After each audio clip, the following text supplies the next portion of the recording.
मेरा नाम महिमा है। मैं एक नए घर में शादी करके आई हूँ, लेकिन इस घर के लिए मैं क्या हूँ मुझे अभी तक समझ नहीं आ रहा है। मेरे पिता बहुत गरीब है और मेरी शादी भी बहुत जल्दी में हो गई। करीब 10 दिन पहले मेरी शादी की कोई बात भी नहीं थी और 10 दिन बाद मैं दुल्हन बनकर एक घर में आ गई। पिताजी के पास एक अंकल आए जो हमारे परिचित थे समाज के। उन्होंने कहा कि बहुत अच्छा पैसे वाला घर है, जल्दी में शादी करना चाहते हैं, ऐसा रिश्ता फिर नहीं मिलेगा, बेटी को खाने की कोई समस्या नहीं रहेगी।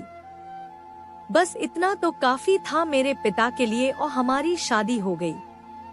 मुझे ना लड़का दिखाया, ना ही शायद उन्होंने मुझे देखा होगा। शादी के बाद मैं ना बहू बनी ना ही पत्नी बनी।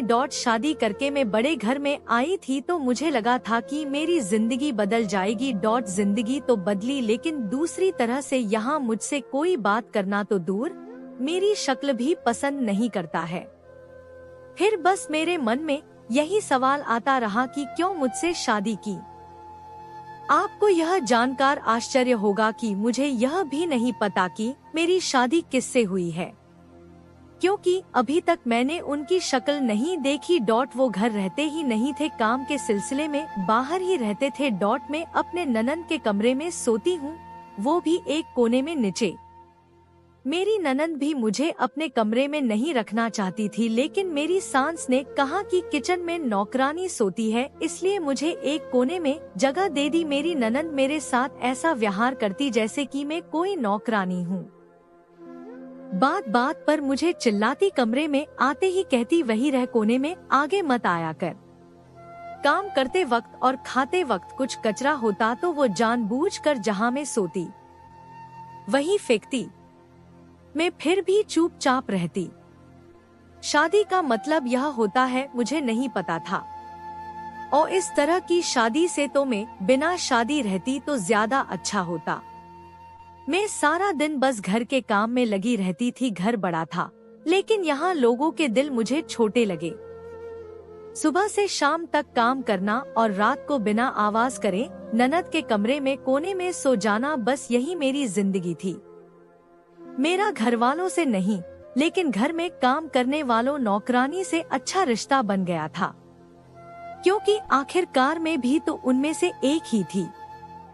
तब एक काम करने वाली ने बताया कि मेरे पति की शादी बड़े घर में तय हो गई थी। वो उससे प्यार भी बहुत करते थे, लेकिन फिर कुछ विवाद हो गया जिस कारण उन्होंने रिश्ता तोड़ दिया। सब कुछ तय हो गया था, कार्ड भी बांट दिए थे। तो घर वालों और मेरे पति ने जिद में आकर उसी समय और तारीख पर शादी की, उन्हें बताने के लिए। अब मुझे यह तो पता चल गया था कि शादी क्यों की। मुझसे पहले कई लड़कियों को पूछा गया, लेकिन जब कोई तैयार नहीं हुआ था, मजबूरी में हम जैसे गरीब से शादी की गई। अपने अहंकार को रखने के लिए मैंने कुछ और दिन ऐसे ही बिताए। फिर मैंने सोच लिया कि ऐसे नहीं रहना है, एक बार अपना मुंह तो खोलना ही है। शादी की है तो मैं नौकरानी बनकर क्यों रहूं, फिर चाहे अंजाम जो भी हो, चाहे मुझे अपने घर वापस जाना पड़ा। ऐसे उनके आने का कोई समय नहीं होता था, लेकिन बहुत दिनों बाद वो आज घर पर थे और खाना वो अपने कमरे में खाने वाले थे। में खुद खाना लेकर उनके कमरे में गई। पहली बार था जब मैं उन्हें इतने पास से देख रही थी। मेरी तरफ देखा ही नहीं और उन्होंने कहा कि खाना टेबल पर रख दो। मैंने खाना टेबल पर रखा और उनके सामने रखी कुर्सी पर बैठ गई। वो एकदम से गुस्सा हो गए, बोले कौन हो तुम, ऐसे यहाँ बैठ गई। फिर उन्होंने चिल्लाकर अपनी माँ को बुलाया। माँ आते ही कहा, कौन है, कैसे कैसे नौकर आपने रखे हैं। उनकी माँ देखती ही बोली, यह यहाँ क्या कर रही है। मैंने कहा, क्यों, मेरे पति का कमरा मेरा नहीं है क्या। मेरी सास की आंखें फटी रह गई। उन्हें लगा कि मेरे मुंह में जबान भी है। मेरे पति की बोलती भी बंद हो गई। मेरे मुंह से यह सुनते ही मेरी सांस वहां से चली गई। मेरे पति बोले, उस समय जो हुआ हमने किया, जल्दबाजी में शादी करना थी। मैंने बोला, शादी का मतलब आपको पता है। उस दिन के बाद आप आज मुझे देख रहे हैं, वो भी मैं आई तब। और आप तो मुझे नौकरानी समझ रहे थे। मुझे किसी सामान की तरह खरीद के लाए हैं, ऐसा लग रहा है। आप अमीर होंगे लेकिन दिल आपके पास नहीं है। आपको पता है मैं कहाँ सोती हूँ, क्या करती हूँ, मेरे साथ कैसा व्यवहार हो रहा है। मुझे आपके बड़े घर में नहीं, आपके दिल में रहना था, जो कि शायद हो ना सकेगा, इसलिए मैं अब जा रही हूँ।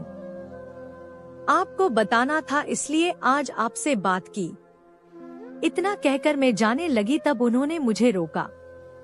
कहा कि मैं अपनी पिछली लाइफ को अभी भुला नहीं हूँ, इसलिए तुमसे दूर था, उसके लिए मुझे अभी माफ करो और थोड़ा समय दो। मैं भूल गया था कि तुम भी इंसान हो, मेरी बीवी हो। आज से तुम यही कमरे में सो सकती हो और बहू की हैसियत से ही रहोगी, ना कि नौकरानी की।